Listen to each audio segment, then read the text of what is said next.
Bonjour à toutes et à tous. Dans cette vidéo, nous allons voir comment analyser vos parties en utilisant le site lichess.org. Donc c'est très pratique à utiliser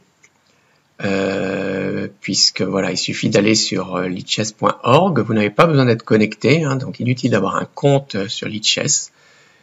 Pour analyser vos parties, il va suffire d'utiliser l'échiquier d'analyse dans Outils.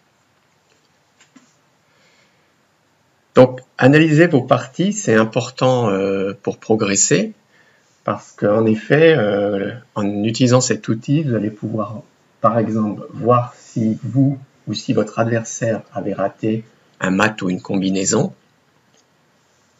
Vous pouvez aussi, si votre position s'est dégradée petit à petit, voir à quel moment vous avez joué des coups qui n'étaient pas les meilleurs, et voir quels coups vous auriez dû jouer. Si vous avez été victime d'une attaque sur votre roi, vous allez pouvoir voir à quel moment vous auriez pu trouver une meilleure défense. Et enfin, une autre façon d'utiliser l'analyse de vos parties, c'est dans les cas où vous avez hésité entre plusieurs coups. Grâce à cet outil, vous allez pouvoir comparer la valeur des différents coups entre lesquels vous avez hésité et voir si le coup que vous avez finalement choisi de jouer était le meilleur ou s'il y avait un meilleur coup. Donc ce qu'on va faire, c'est qu'on va rentrer ici une partie que j'ai jouée récemment, une partie assez courte, pour vous illustrer comment analyser cette partie. Donc ce que je vous propose de faire, c'est de rentrer d'abord les coups, je vais faire quelques petits commentaires, et ensuite on passera à l'analyse proprement dite. Donc j'avais les blancs dans cette partie, donc voilà, vous jouez les coups que vous avez notés par exemple sur une feuille de partie.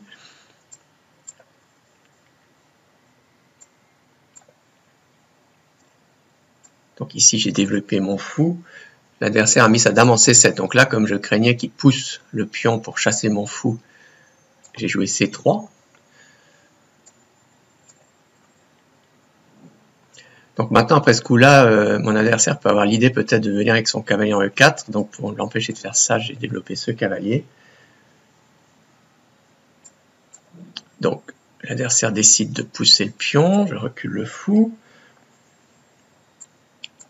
Il développe ses pièces.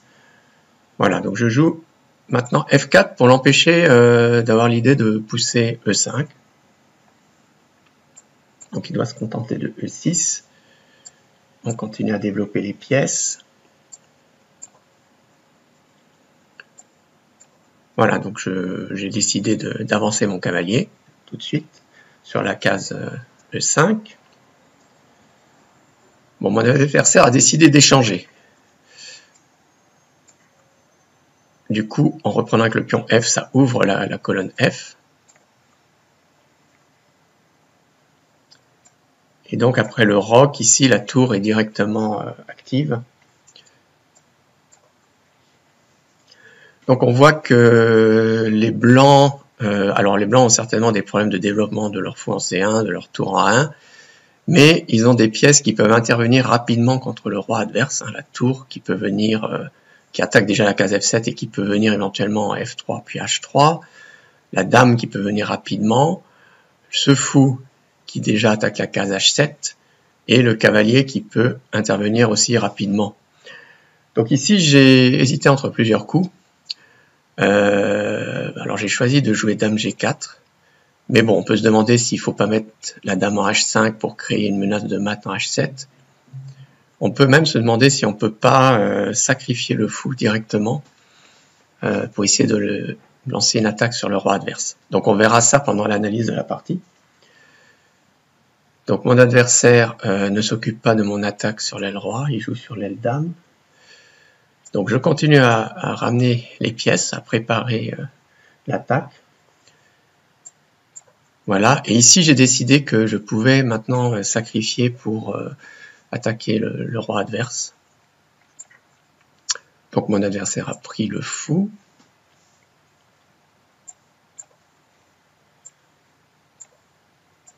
Voilà, et après cavalier G5, mon adversaire abandonne parce qu'il n'y a pas de défense contre la menace de mat. Puisque s'il bouge la tour pour donner une case de fuite au roi, la dame ou la tour peuvent prendre en F7 et les noirs sont perdus.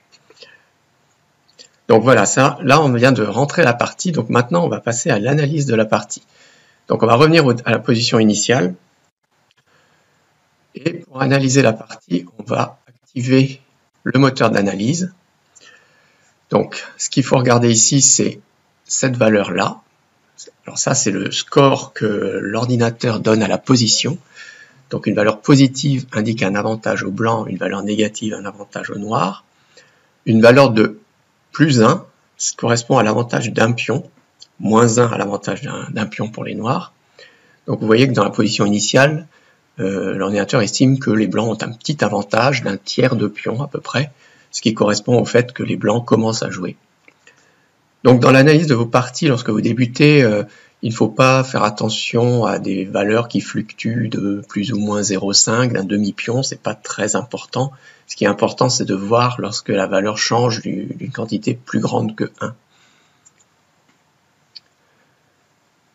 En dessous de l'indication de cette valeur, vous avez ici la variante que propose l'ordinateur. Alors il indique aussi sur l'échiquier le coup qu'il se propose de jouer. Donc dans cette position, l'ordinateur propose de jouer C4. Donc quoi qu'il en soit, moi j'ai joué D4. Alors vous voyez qu'il trouve que c'est un peu moins bon, mais bon, ça n'a pas beaucoup d'importance comme je vous ai dit. Donc on va continuer la partie. Alors C5, on peut se dire que les blancs pourraient peut-être prendre le pion. Donc ça je ne l'ai pas fait, mais on peut regarder ce que ça donne. Donc là, on note ici qu'il y a une variante qui apparaît. Donc le coup que j'ai joué C3, mais il apparaît la variante D prend C5. Et on voit que c'est pas forcément très bon pour les blancs. Hein. Les noirs peuvent jouer E6 donc pour attaquer le pion et ils vont finir par le récupérer. Les blancs auront du mal à s'accrocher à leur pion. Donc on va revenir au coup que j'ai joué.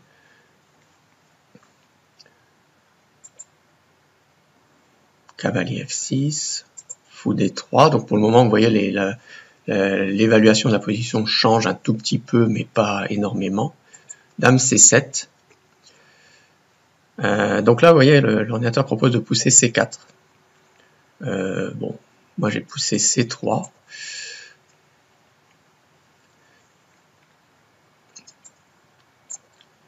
D5, et ici il propose de prendre le pion, que je n'ai pas fait. J'ai préféré jouer cavalier ici. C4. Fou C2, ce qui est le coup recommandé par l'ordinateur. Cavalier C6. F4. Voilà, donc on voit que ici, l'ordinateur, il a commencé par proposer de jouer fou G4, mais il a changé d'avis. Il propose maintenant de jouer E6, ce qui est ce que mon adversaire a joué. Cavalier GF3, c'est ce que j'ai joué.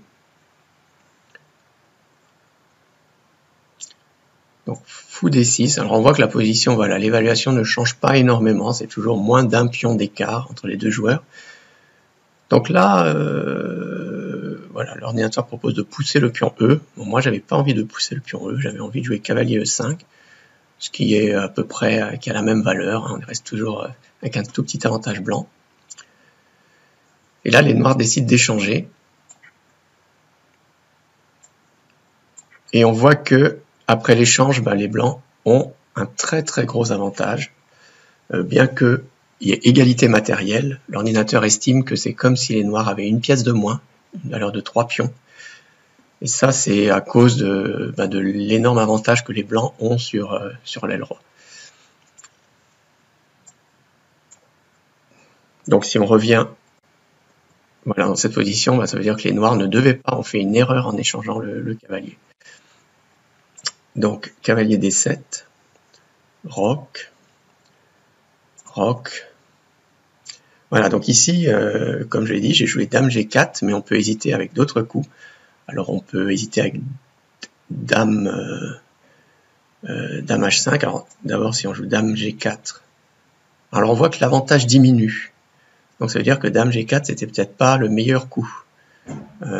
Apparemment, les noirs, en cas de dame G4, disposaient du coup F5. Donc, l'ordinateur, lui, il trouve que le meilleur coup, c'est de pousser E4, ce qui va, effectivement, peut poser des problèmes aux noirs. Alors, si les noirs prennent, on peut essayer. Si les noirs prennent ici, ça va permettre au cavalier de se développer et il risque de venir sur cette case-là. Et ça permet aussi de libérer la diagonale du fou. Donc voilà un énorme avantage pour les blancs. Dans cette position, l'ordinateur propose aux noirs de sacrifier un cavalier contre deux pions. Si les noirs jouent autre chose, il va y avoir un échange de pions et les pièces blanches vont pouvoir se développer facilement. Donc les blancs ont un très très gros avantage. Donc moi j'ai pas poussé E4. Alors qu'est-ce qui se serait passé sur Dame H5 ? Donc là on voit que donc les noirs sont menacés de mat en H7. On voit qu'ils disposent de différentes défenses. Donc l'ordinateur propose de jouer F5. On peut imaginer que les noirs veulent aussi empêcher le mat en H7 en jouant G6. Voilà, donc on pouvait ensuite suivre les variantes proposées par l'ordinateur. En tout cas, les blancs gardent, on le voit, un très très gros avantage en jouant Dame H5. Et on peut se demander si les blancs peuvent sacrifier le fou. Et là, on voit que l'ordinateur n'est pas d'accord, puisque là, il donne une position égale, avec même un léger avantage au noir. Et apparemment, il n'y a pas de façon de gagner rapidement. Alors par exemple, on peut essayer de venir avec la tour pour aller mater, mais les noirs vont apparemment réussir à s'en sortir puisqu'ils vont pouvoir fuir avec le roi sur la case F7 et les blancs n'ont pas assez de pièces disponibles pour attaquer. Donc sacrifier le fou n'était effectivement pas une bonne idée. Donc j'ai joué Dame G4. Donc ici, comme on a dit, l'ordinateur proposait de jouer F5. Quoi qu'il en soit, mon adversaire n'a pas fait attention à la possibilité d'attaque. Il a joué B5. Donc l'ordinateur propose toujours de jouer E4. Moi j'ai ramené les pièces pour attaquer. Il y a toujours la possibilité F5. Donc c'était sans doute la dernière chance pour mon adversaire d'éviter l'attaque, puisqu'en jouant B4, l'ordinateur propose le sacrifice du fou en H7 et on voit qu'il donne une valeur très très très grande en faveur des blancs. Donc j'avoue, je ne sais pas à quoi correspond une valeur de plus 25, hein, ça veut dire que les noirs sont obligés de donner toutes leurs pièces, on dirait, mais peu importe, ça veut dire que la position est gagnante après le sacrifice du fou. Alors apparemment c'est un peu mieux pour les noirs de ne pas prendre le fou. Mais ce que je voulais vous montrer aussi, c'est que si les noirs prennent le fou, les blancs vont disposer d'un mat forcé. Alors quand vous voyez le symbole dièse suivi d'un nombre ici, ça veut dire qu'il y a un mat forcé en 6 coups. Alors ce mat commence par probablement cavalier G5. Moi j'ai joué Dame H5, mais on voit qu'il reste un mat en 5 coups, donc ça veut dire que Dame H5 marche aussi. Cavalier G5 et l'adversaire abandonne. Là, pour empêcher le mat, l'ordinateur propose de sacrifier le cavalier, puisqu'effectivement, il n'y a plus de mat en H7 temporairement. Mais évidemment, les blancs vont prendre le cavalier et vont remporter la partie.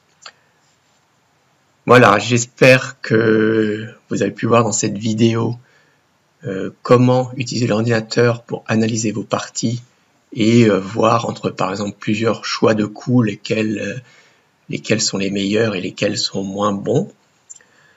Cette vidéo fait partie d'une leçon de l'école d'échecs en ligne Apprendre les échecs.